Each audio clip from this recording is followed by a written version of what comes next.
Good morning.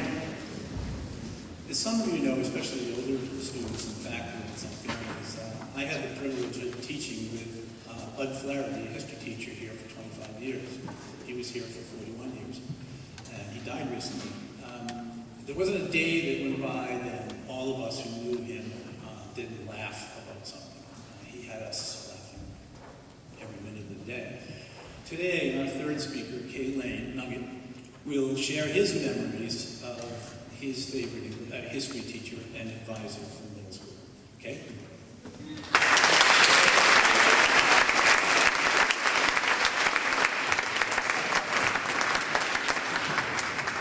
Thank you, Mr. McMahon. On Friday, October 14th, 2011, at the age of 68, a dear member of our community at North Yarmouth Academy, Paul Bud Flaherty, passed away. I remember when I first met Mr. Flaherty.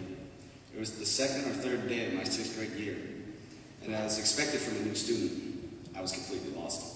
I happened to stumble into Mr. Flaherty's room by pure coincidence.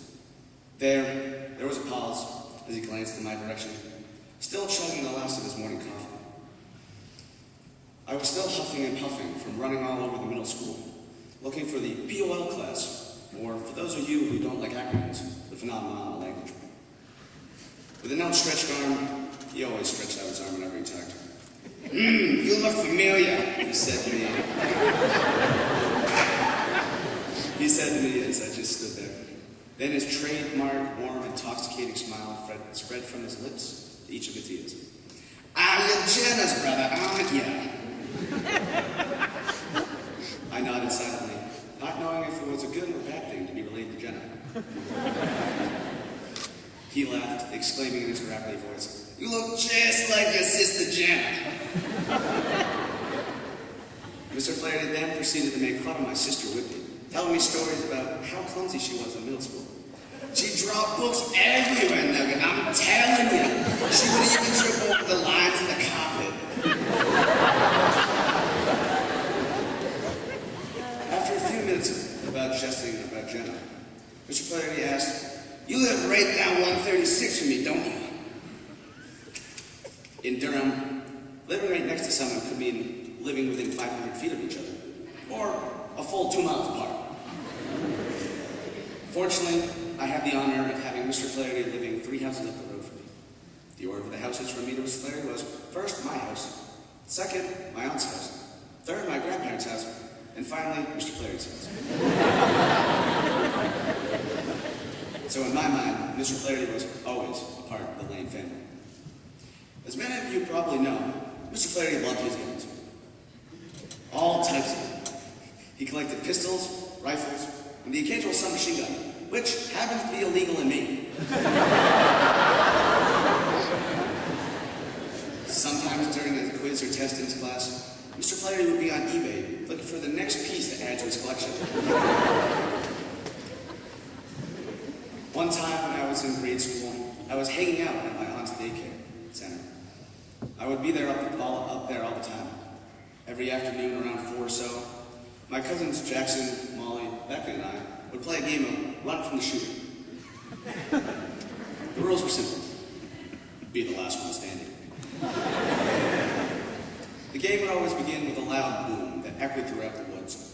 To be precise, it was the concussion from a P. Walter .35 caliber pistol, fired by none other than Mr. Flaherty. Most likely just sniping some clay pigeons off his back porch. After, we would run frantically around, looking for anything that could be considered cover. A rock, a tree, a piece of cardboard, anything that you could fit on. After the initial thunderous shot, there would be several other shots that followed 10 to 20 seconds apart from each other. After each shot, we kids would have to move to the next piece of cover. And if you weren't behind something by the next shot, you were out of the game. To clear up any misconception about what happened during these games, Mr. Flaherty was not actually shooting us.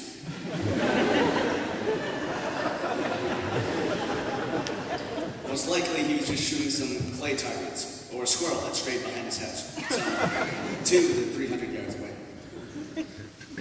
To many people, Mr. Flaherty was like Superman, but every Superman has his kryptonite. In Mr. Flaherty's case, it was sweets and treats.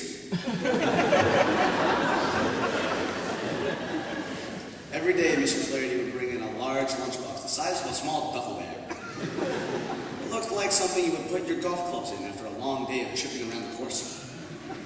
It had your traditional lunch fare inside, a sandwich, some chips, a Pepsi to wash it all down, and then the pound-and-a-half bag full of whoopie pies, ring dings, Twinkies, and other sugary goods made by hostess. To say Mr. Flaherty had a whoopie pie addiction would be the understatement of the century. One time during middle school lunch, I witnessed a feat that should have been in the Guinness Book of World Records. Mr. Flaherty wolfed down 4 oversized whoopie pies. I mean, these things were gigantic, the size of dinner plates. And in true man of fashion, he finished it all off with a giant bottle of Moxie. Many people will always remember Mr. Flaherty's ridiculous expressions, like the all-important Maynard phrase, "wicked," which he added to emphasize a point, or to make something just sound more Mainish. A favorite of my history class was when Bud would react to Parker Howard asking a question, saying, "Jesus, simmer down now, Parker, Jesus, you're gonna be the next Toey."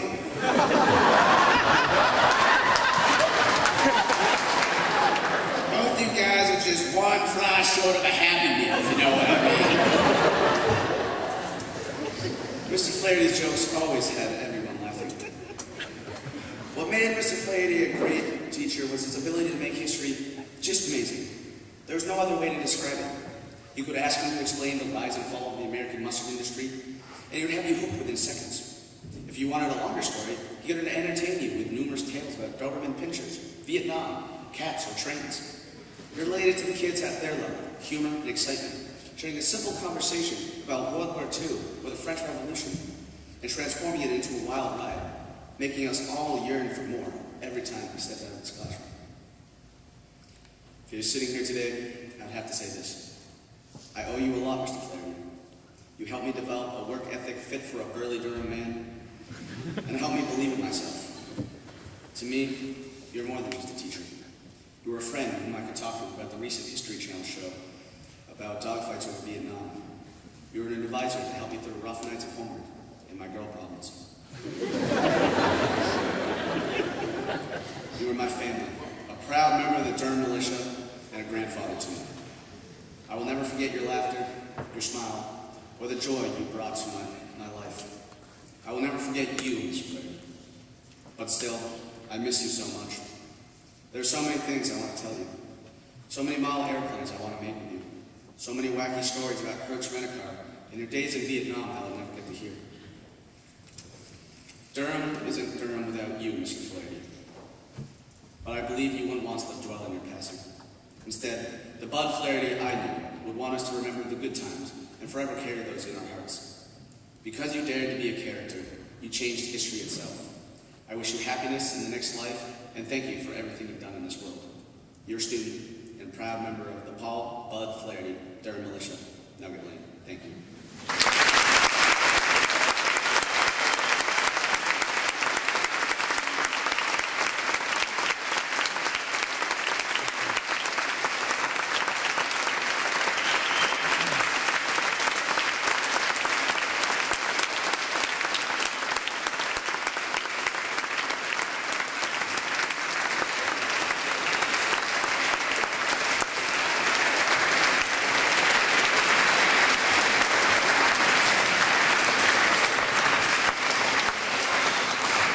For those of us who knew Mr. Flaherty, thank you, and thank you, of course, to Mr. Flaherty for being such a wonderful person and wonderful teacher.